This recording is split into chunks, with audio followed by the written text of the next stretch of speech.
I can't complain whatsoever. Supreme victory! Hey, what's going on everyone? New location today. I'm actually in Arizona visiting my mom, but I still have enough time to take down my favorite feminist, Anita Sarkeesian. As you know, she just put out some more bullshit and we're about to dissect it because apparently she has a problem with thin women in video games and she just wants a bunch of fatties. So let's do this.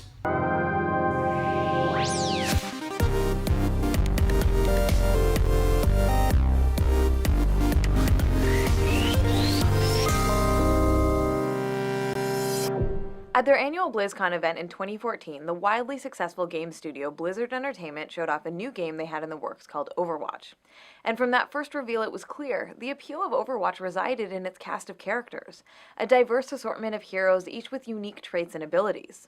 The roster revealed at BlizzCon included men and women, sentient robots, and super intelligent gorillas. I'm not even sure why she's focusing on the super intelligent gorilla thing, it's kind of silly, but I mean, I guess they are pretty cool. There's like Gorilla Grodd, and there's the Ultra Humanite, and there's Harambe, of course. In the arms of the angel, fly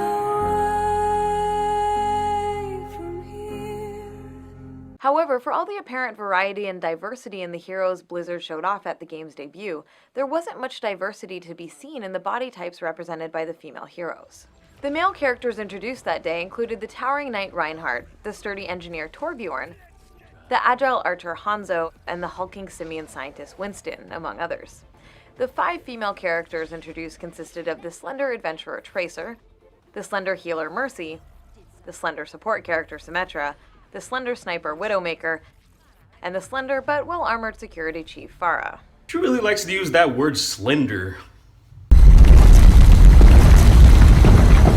But seriously though, I love how she makes a problem out of everything. Oh no, women that are in shape. Oh no. Overwatch was hardly alone in having all of its female characters share a similar physique. In Ultra Street Fighter IV, characters such as Dalsum, Hakan, E. Honda, Rufus, and Vega represent a significant range of male body types. Hold up though, in a video game, if there was a body type like E. Honda that was a woman, it would not be received well. And if there was a body type like Rufus, which, can you imagine? There would be such a huge backlash. A lot of women, a lot of other male and female feminists across the board would be so angry, be like, you're making fun of this, you're fat shaming this and that. I'm like, it's totally cool, when you do it with a male. Rufus is funny and just blobby. I mean, when he just stands around and stuff, his fucking gut is shaking and stuff, but there's no way in hell you'd be able to do that with a woman. So, I mean, come on, Anita, come on. Looking at the roster of female characters, however, while some may be a bit taller than others or have slightly larger thighs, them thighs though on Chun-Li. She never skips leg day. not one of them represents a notable departure from the slender body type that has been established as the standard of conventional female attractiveness.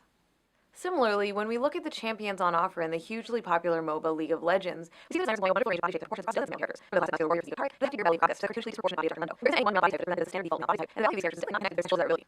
But when we look at the female heroes, there's nothing approaching the diversity we see on the male side of the roster. There are a few noteworthy variations from the standard. Illaoi is somewhat more muscular than many of the female characters. Jinx has smaller breasts, and there's the cute gnome-like Tristana. But the overwhelming majority of female characters make it clear that a slender figure with prominent breasts is viewed as the standard for female character design. I don't understand why that's a problem though. Why is that a bad thing? I mean, if they look good, why not? I mean, if they look like they're in shape, I mean, you talk to women that play video games, they want to play a female character that looks good. And maybe if they don't, they usually don't give a shit and they'll pick a male. It's all about like, I don't think they're really focusing on their size unless you can actually customize your character, then they'll try to make them how you want them to be or something like that. Other than that though, I mean, this is one of the biggest overreactions I've seen so far. And I mean, Anita Sarkeesian has covered just some of the stupidest fucking bullshit that you can imagine. Likewise, in Dota 2, male heroes can be handsome or comical, outlandish or grotesque, while female heroes are mostly relegated to being standard humanoid characters with conventionally attractive facial features. Where are all the female rock creatures, skeletal priests, and whatever this thing is? This isn't just an issue in fighting games, MOBAs, and other titles that give players a range of characters to choose from.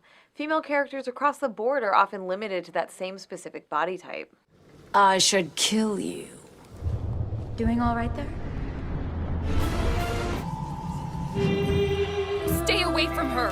Sure you want to let him go?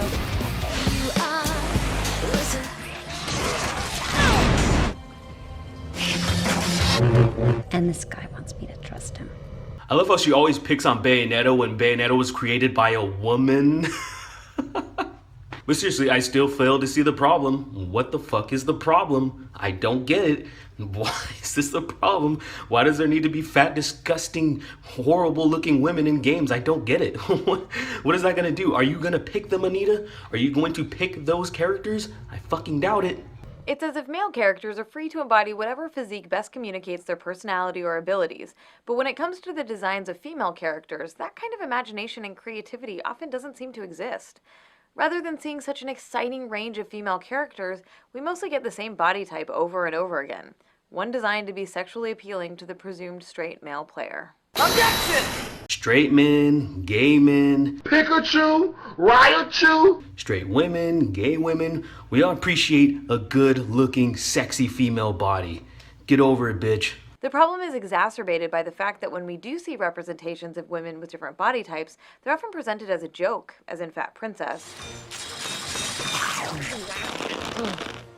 Or they're pathologized and presented as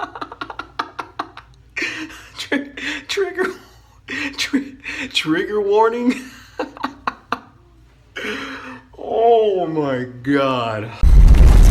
twisted transgression of the established feminine ideal, as in the case of the evil lesbian psychopath Joe Slade in Dead Rising. Let's see just how shameless you are, you dirty little skank. Say hello to my little friend. No, not again. She's kinda hot, actually. I think you're wrong about that, Anita. When the majority of women who populate these game worlds are designed from the same narrow template, the problem isn't just what we're seeing in games, it's what we're not seeing. The fact that fat women and women with different body shapes aren't featured in these worlds reinforces the false notion that these women are less valuable and less worthy of recognition than those women whose bodies come closer to matching the cultural beauty standard. I get so swept up in these videos that Anita puts out, and I keep forgetting that she's a con artist.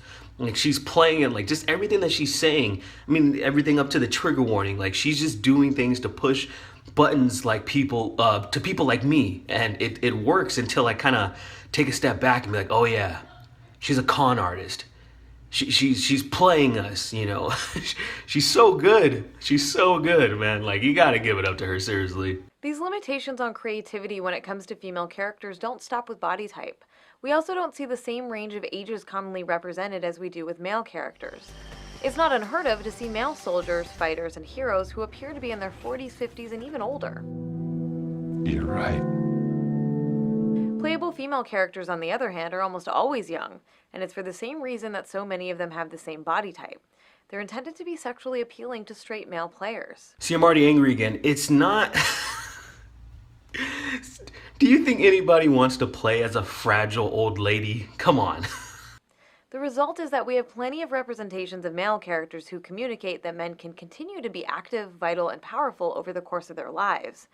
Meanwhile, the absence of older playable female characters wrongly suggests that women's value is tied directly to their beauty and youth, and that when they're older, that value is all used up. All right, Anita, so in real life, how many times do you see a really old, fat woman that's a warrior, you know, kicking the shit out of people or something like that? An old female MMA fighter or old female wrestler, you know, other than like, say, pro wrestling, you know, doing some crazy act of stunts, you know? You don't see it very often. You know, it's ridiculous, and nobody really gives a fuck. That's kind of the biggest thing. No one cares but you. You know, and I'm pretty much done with this video because all she's doing is complaining, saying there's too many slim people, not enough fatties, and then she gives examples of there's some good fatties and there's some good old people. And so I don't really understand. Like, I'm like, dude, you know the demographic. You know what type of people play video games. You know what people like. The overwhelming majority are cool with it. They're cool with the type of characters that are being created, that are being presented. And you're just gonna make a problem out of it. And the thing is, I realize I get so frustrated when I watch these videos, and I keep forgetting. I'm like, oh yeah, you're a con artist. Like, I seriously, these things are so stupid to me, but then it's like, it makes sense. And I'm like, you don't believe this shit yourself. There's no way in hell. Like, most Radical feminists don't even give a shit because it's just a video game. Now they give a shit if it has to do something with violence or sexism or something like that. But as far as being like, oh, I can't play a fatty that has fucking armpit hair or that's really old and decrepit. I mean, come on, dude. I'm seriously, I'm done with this shit because, I mean, I'll continue to dissect Anita Sarkeesian videos, but I mean, you guys also need to recognize, because sometimes I fail to do it myself, that she's not serious about this shit. I mean, I already showed you that she doesn't give a fuck about video games. She does not give a damn. All she cares about is money.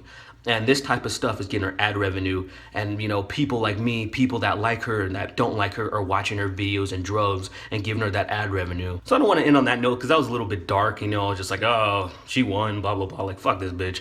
So what I'm going to do is just end on a slideshow of the sexiest women that I think are in video games. So have a wonderful day and Papa bless. There's no easy way out.